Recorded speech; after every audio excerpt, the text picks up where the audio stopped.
Right.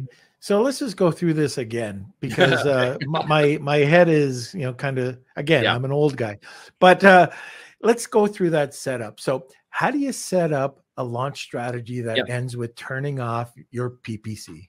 So one of the things everybody wants, and I know this is a big thing, I guess, I don't know what it is. It's a big thing in the internet world is, a product that launches and in 30 days, I can expect my lottery mindset home run. Right. Okay. That's not what we do. Our run is over 90 days. All right. So over a 90-day period, and we developed the launch processes over like a long time ago and how we strategized through this whole process of getting a product and dancing correctly with the engine.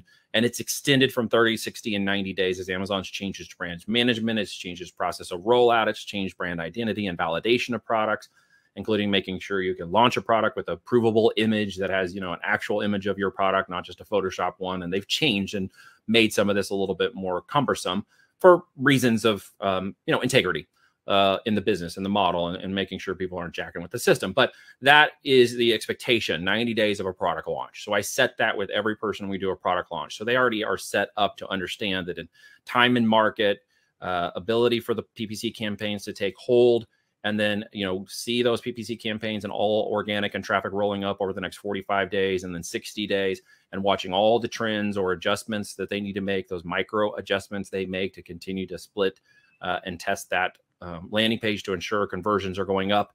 Bride is an example that didn't go right to market with a 30% conversion rate. Went to market with a 3% conversion rate. But over the course of his 30, 60-day launch process, by the time he got up closer to 90 days on one of his products, he had a 30+% conversion rate. And the reward was that at that point, his conversion rates in organic were overtaking, and he started to walk back his PPC campaign. But everything was starting to continue to trend up because he was becoming the best selling product with the highest conversion over the longest period of time in that market. If you go to market against me and I'm going in that launch cycle and process, what would be the outcome that you would expect? If we're competing head to head and you're doing anything to try to force the algorithm to say you're better, or try to force the metrics, or try to force the marketing, or trying to get your reviews pushed, or anything out in the market that could be considered by Amazon's algo to not necessarily be nefarious, just be manipulation, accidental, purposeful, whatever. Okay. Coupons, discounts, etc. I'll win and you won't. Right. So it's a matter of understanding what is it going to look at? What are people currently doing, and study who's hacking and who's jacking with all the stuff. Don't do what they're doing, but understand that what they're doing is forcing the algo to go through these processes of validation. And if we step through them the right way, we get through the gates faster. Right? Very we get good. through the gates and the vetting faster. And it takes us 90 days to do something. You're going to push in 30 to 45 days to accomplish something. In the end, we're going to be seen as the winner, and you're not. Fair enough. Okay. So before we go any further, listeners, I'm really curious. I wish we were live right now, but I'm curious, if you've had any experiences like what we're talking about. Have you ever turned off your PPC? And then, right, I want to make sure that you're doing what Neil was talking about, relevancy. How important have you been looking at your listings and judging it based on relevancy? Now, we don't know all the checkpoints that Neil has, but there are certain ones, like he was talking about, that you can check to make sure you have a relevant listing. So put your comments in there, put your questions in there. I guarantee that there's probably a bunch of questions in there already. You know who's going to be most pissed off at me, right, Norm? Who's that? Well, the agency runners for PPC campaigns, to tell you they have to market your campaigns and you need a PPC management expert. None of my mentors run PPC marketing company campaigns. They run a template strategy process using AI to back up what they're doing, and they check it maybe 1 to 2 hours a week. That's it. And once it follows the metrics, that's all they have to do. They don't need an agency. And in fact, the ones that come in with agencies, we fire them immediately and then show them exactly what to set up to do. And then they don't need an agency after that. Okay, so I see more comments coming in right now. They're going to be the ones that, what are you talking about? Oh my God. No, I'm empowering the CEO operators of the world to do these things. Right. And that's the point, is that you don't need to do that. Okay, so we are also with this, the comments that are going to be happening. We're going to be having a Will Kelsey today, and we're doing this a little bit differently. If you're interested in joining the Wheel of Kelsey, we've got a new little twist on it, and that is hashtag Wheel of Kelsey, tag 2 people, get a second entry. But what we want you to do is also enter hashtag Neil Trois. And if you're looking for the right spelling of his name, it's on the screen. So hashtag Neil Trois. And that will get you into the giveaway today. And the giveaway, so if you've been listening from the start, this is crazy. And we're even going to get crazier after this. But Neil, what's up for grabs today? So guys, one of the things that we're going to have you, some of you asking is my campaign, or how would I get my campaign or my product into a position where I could take advantage of this kind of a launch or business strategy using PPC and what we talked about today? So the answer would be spend some time with me. So I'd love to go through your campaign and your product, give you some pointers on product to campaign ratio, and show you where you might take pointers and do next steps to put yourself in a position to do that, or teach you a couple of strategies you can deploy with a new product. So if you guys want some time with me to go over your campaigns and your products and show you a little bit about what we do and give you some insights into that, I would be happy to spend some time with you and go through your products and campaigns and go through them with you.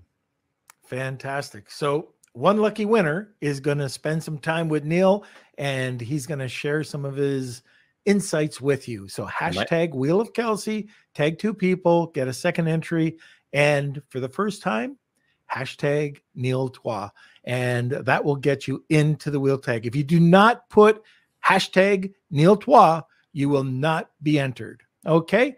So Neil, when you turn off your campaigns, when you get to that point, do you turn them all off or just certain campaigns?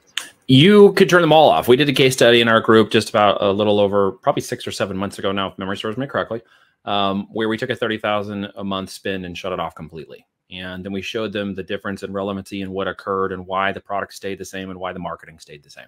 And so we actually went through that. So the answer is yes, your choice, of course, to what level you want to go. If you turn them all off, you might just leave your branding ones on, your targeted keyword search brand campaigns. So people who are finding you or, finding your particular product above others. But for the most part, the goal here, again, is maximum relevancy and syndication or distribution from the algorithm. Whereas I don't have to necessarily force it through PPC. I can actually get there through organic search within the system and be rewarded as the most relevant product. So as the analogy went from the Matrix Neo, it's not that I dodged the bullets. It's that when you're ready, you don't need to dodge the bullets. And that's one of the ways we learned how to do this in the past. And now we teach people how to do it in the future. It is fascinating hearing what you're saying, because you're constantly hearing that it's all pay to play with Amazon right now. It's very tough to do the organic ranking, to get that traffic coming back. It's all pay to play. And what you're saying is, again, it's fascinating to hear something different. There is a pay to play opportunity. Do not get me wrong with what I'm saying. Could you add additional capacity, add visibility, add awareness in the system from PPC? Absolutely. That's what it's for. That there's no argument. It's a tool for syndication and distribution of your product in a paid format. Okay. It's the same difference on Facebook or other social networks. Okay. Where I can go in and pay for traffic on an account I currently have no distribution on. Okay. By the same token, I can go into those accounts. I can spend time and energy working within the algorithm, making campaigns or products viral, videos viral, post viral, boosting my account, doing, TikTok ads or whatever. Excuse me, not TikTok ads, but TikTok videos and stuff to get organic traffic and curate an audience that way. It takes a little bit longer, but my traffic distribution can be even higher or larger later on than I could pay for that traffic. It's no different in that way. The end result and the final point is this is an algorithm. And at the end of the day, the algorithm is looking to get as close as possible to non-manipulated results that show the biggest demand for the customer met as fast as possible by the product that checks them out of the cart and moves them to that next metric, which is Amazon's $1,000 a year customer lifetime value for its 100 million Prime members. That's one of the metrics they're looking at. And that's one of the metrics I want to go after. All right. Now, the other side to this is, do you ever turn your campaigns back on? Yes. So when would I turn it back on? In the instance, I might lose some algorithmic ranking, organic ranking, or things might start to tone back down. I can simply turn those campaigns back on. Once I'm back into position, once I'm back up in ranking, I can shut them off again. Okay. And I guess the other thing I want to dive a little bit deeper into this is you've already mentioned it, but the number one metric. Yeah. So, let's talk about that again, and how can we ensure that you're constantly making that better? Well, so many people I hear, and you may hear this too, because you're in the news and you got your nose down on the ground and people are talking all the time, but it's mobile versus desktop a lot right now. And one of the things we predominantly switched over to is full mobile assessment, full mobile analytics, unit session percentage, and driving to that mobile audience, right? And because they are the most in demand, they're also easier to track through apps and other things. So Amazon can track the multi-apps, its app, and data as long as you allow it permissions on your app, so they can start seeing trends and social trends across mobile applications faster. And they're using that data, right? They're using that data within their trend and their engine. They can look at things, and to give you an example what that looks like. Most of the highest branded TikTok beauty people who are doing videos and other stuff are also represented by the same amount of brands on Amazon. Why do you think that is? Amazon's watching the social trends, right? Amazon's not only watching the social trends, it's rewarding that traffic and that viral traffic for brands that are taking a concerted effort to drive brand, right, above anything else, and looking at the social signals of those products and trying to also determine how to adjust algorithmic in order to keep up with market demand. And social signals are a big component of that, right? And I think a lot of people miss that, and it's a part of that relevancy. All right, very good. Well, I guess listening to what you're saying, listening to you were talking about case studies, I do want to touch on those case studies, because you mentioned a few here and there. Yep. But give us some of these success stories that you've seen. Well, look, so at the beginning of this, getting started and launching a product, when you're new to the process and you're learning how to do this, you have less fear of the repercussions of turning your PPC campaigns off versus someone who's been in there for 6 months or 12 months who's listening to me right now going, I couldn't imagine turning my PPC campaigns off right now, Neil. That's insane. Why would I do that? Right? Because your fear kicks in. Right. That's what's going to happen. None of my people have that fear out of the gate. It's all been removed from them from the very beginning. So their expectation is PPC takes on a whole different aspect of the tool set that they're using for rankability and movement within the business. They are looking at it from a totally different perspective. So when we do that, yes, in the case of Keith and Bry and Patrick, and who else did I name earlier? One of the other people I named a minute, Keith, Bry, Patrick, who else did I just say? Dawn. They were new. They had experience in other ways around business, not necessarily e-com. Like Keith, for example, he spent millions of dollars on PPC campaigns in Google AdWords. Okay. So he's understood traffic. He understands buying and media. And so for him, it's like, ding, I'm going to get PPC down in Amazon like nothing flat. So when I get my product, because I've been selling other people's products as part of an agency, I've not actually sold my own branded products, which is why he came on board, was that he wanted to see how to take that experience he had over here and run it in products. Okay. Ryan Floyd was the same way. He's launching his right now, but Keith got ahead of him. And Ryan will experience the same thing because he runs PPC campaigns for Amazon companies. Now he's launching his own brand. So this is going to be fun to watch. I'll come back and do a case study on that one later.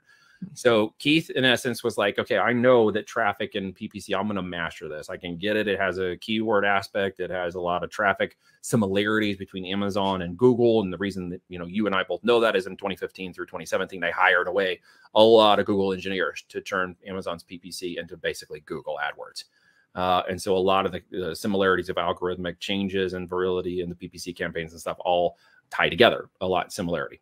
The end result is Keith, went in there and he set up his campaigns like we told him to do. And then he was thinking he had to do a lot more. But when the product started to sell and he had a very good conversion rate, 30+% on his product, he had 1,000 units of it that he went to market with. It was all predefined, we basically helped him with the whole component of that.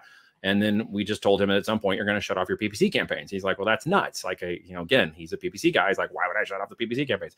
And so he figured it out really quick. And for him, as the product went out 30, 60, 90 days, and he went through those products. Now you were saying, well, he didn't sell 1,000 units in the first 30 days, Neil. He's a failure. No, remember, I want to validate the market over time because my goal is to be the disruptor in 24 months. It is to be a brand that now disrupts a niche in the marketplace that becomes a unique brand identifier so that I can exit that business at 24 months. Remember, so my goals and objectives are very different than I think a lot of people approach this model. So I have a different way of looking at it. And that's where Keith came in and understood that. So he was turning his PPC campaigns off, and then he was dumbfounded because they just kept going up. And he's like, I need to raise my prices. I'm running out of units before I can get my next order in. So he raised his prices. Well, it kept going up. The algorithm was winning because his campaign was super dialed in, hyper relevant to his keywords, targeted to his listing, targeted to the product, and right in line. Okay, a straight shot from customer to cart. And when that occurred, the reward was there. He's getting, you know, a few thousand more units in right now as fast as he can. And he knows exactly what's going to happen when he turns back on the PPC and boosts his back up to market, and he'll shut it off again. It's literally already winning in the marketplace. And there's the metrics. It starts again with USP.